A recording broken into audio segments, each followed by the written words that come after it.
एक बहुत ही पॉपुलर कहावत है, the key is not spending time but in investing it. और इन्वेस्टमेंट के लिए बेस्ट ऑप्शन और राइट ऑप्शन तो आप जानते ही हो, दैट इज रियल एस्टेट।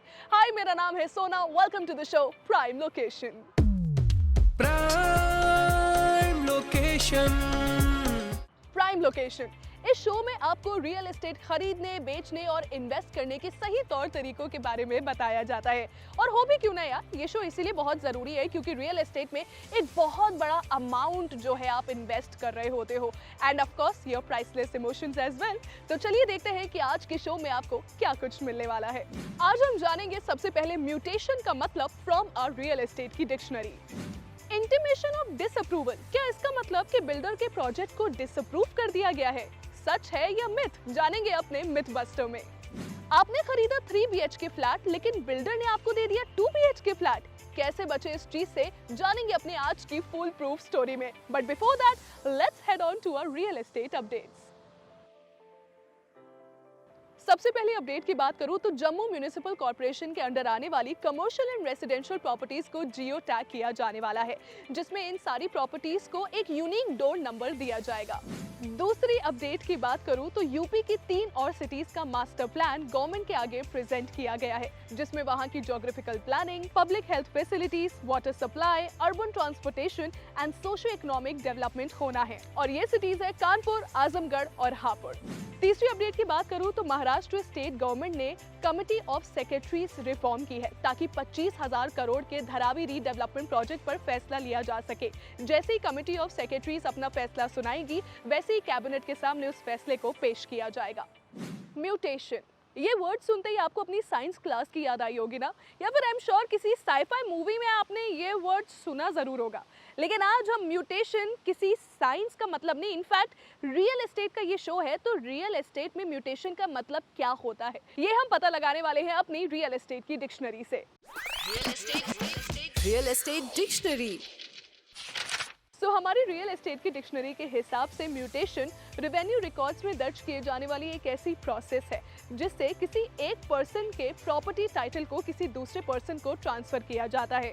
याद रहे, इसमें documentation and fee state to state vary करता है। सो म्यूनिसिपल रिकॉर्ड्स के हिसाब से म्यूटेशन का मेन पर्पस है प्रॉपर्टी टैक्स का पेमेंट। ऑल्सो म्यूटेशन का मतलब ये नहीं है कि प्रॉपर्टी का लीगल टाइटल उस पर्सन के नाम ट्रांसफर हो गया है। Disapproval, it's a negative word, right?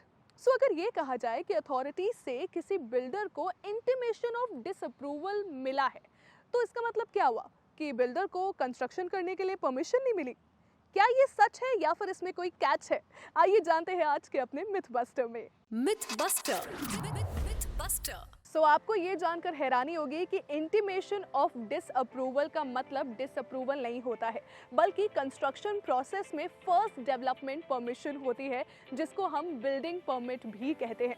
अब सवाल आपके जहन में ये आएगा कि सोना, फिर इसको डिसअप्रूवल क्यों कहा गया, अप्रूवल क्यों नहीं? वो इसीलिए क्योंकि इंटीमेशन ऑफ डिसअप्रूवल में बिल्डर को ये मेंशन किया जाता है कि नीचे दिए गए टर्म्स एंड कंडीशंस पर उसको अमल करना है। अगर वो नहीं करता है so the permission stands disapproved. So intimation of disapproval में जो लीगल लैंग्वेज यूज की गई है उसमें ज्यादातर कंप्लायंसेस में शैल नॉट का यूज किया गया है, जिसका मतलब होता है कि परमिशन डिसअप्रूव हो जाएगी अगर एप्लीकेंट ने नियमों का पालन नहीं किया तो।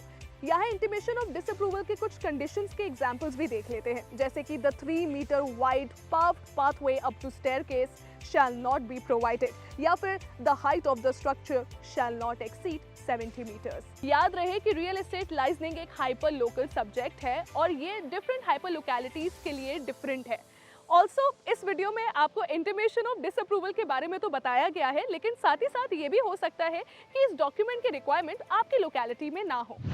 चलिए हाइपोथेटिकली मान लीजिए कि आपने 3 BHK फ्लैट बुक किया है, लेकिन अब जो बिल्डर है वो 3 BHK फ्लैट स्कीम को 2 BHK में कन्वर्ट करना चाहता है। सबसे पहला सवाल, क्या बिल्डर ऐसा कर सकता है? दूसरा सवाल, कहीं आप फूल तो नहीं बन रहे? इन सब का एक ही जवाब है अपनी फुल प्रूफ की स्टोरी में आज। Full proof story. देखिए, कंडीशन चाहे जो भी हो, जैसे कि बुकिंग के बाद बिल्डर अगर लेआउट में किसी भी तरीके के चेंजेस करना चाह रहा हो, 3 BHK को 2 BHK में कन्वर्ट करना चाह रहा हो, या फिर पूल की जगह आपको गार्डन दे रहा हो, so as per RERA act section 14 पहली बात तो वो ऐसा नहीं कर सकता है। दूसरी एक कंडीशन ऐसी है जिस पर वो ऐसा कर सकता है, दैट इज कि उस बिल्डिंग में जितने भी होम बायर्स है उसमें से 2/3 लोग अगर रिटन में उसको परमिशन दे तो ही बिल्डर ऐसा कर सकता है, वरना नहीं। सो इस ज़रूरी इंफॉर्मेशन को हैंडी रखिए। अगर कल को आपके साथ भी कुछ ऐसा होता है सो एक्शन इसके लिए ज़रूर लीजिए। सो आई होप आपको आज का ये एपिसोड अच्छा लगा होगा एंड रियल एस्टेट की सारी ज़रूरी इंफॉर्मेशन आप तक ज़रूर पहुंची होगी। अगर आपको ये एपिसोड अच्छा लगा हो, don't forget to like and comment भी कर दो, एक स्माइली भेज दो यार, it would be a good motivation for all of us. Moreover, real estate की दुनिया से जुड़ा कोई भी सवाल हो तो भेजना मत भूलिए ऑन और व्हाट्सएप 9506-104-104। दिस इज मी सोना signing off. See you next week in the exclusive episode of Prime Location. Prime Location.